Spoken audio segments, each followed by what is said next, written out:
ഒരു 100 പേരെ എടുത്ത് നോക്കിക്കഴിഞ്ഞാൽ അതിൽ 80 പേർക്ക് ഉള്ള ഒരു പ്രശ്നമാണല്ലേ ഈ മുടി കൊഴിച്ചിലെന്ന് പറയുന്നത്. പല കാരണങ്ങൾ കൊണ്ടും മുടി കൊഴിച്ചിലുണ്ടാകാം.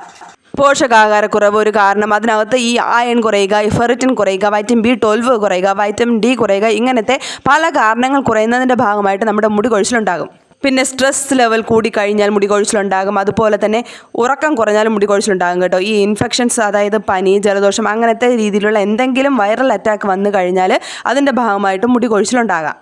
അതുപോലെ തന്നെ നമ്മുടെ അസിഡിക് റിലേറ്റഡ് പ്രശ്നങ്ങൾ നമ്മുടെ സ്റ്റൊമക്കിലുണ്ടെങ്കിലും വെള്ളം കൂടി കുറഞ്ഞാലും മുടി കൊഴിച്ചിലുണ്ടാകും കേട്ടോ.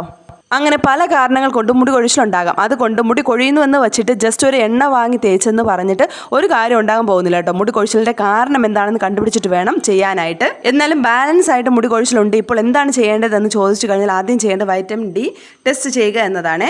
അപ്പോൾ ബാക്കി ഹെയർ റിലേറ്റഡ് ടിപ്സ് അറിയാൻ വേണ്ടിയിട്ട് നമ്മുടെ ചാനൽ മസ്റ്റായിട്ട് സബ്സ്ക്രൈബ് ചെയ്യാൻ വേണ്ടിയിട്ട് മറക്കരുത്. അതിനോടൊപ്പം ലൈക്കും ഷെയറും കമൻറ്റും എല്ലാം ചെയ്തേക്കുക. പുതിയൊരു ടിപ്പായിട്ട്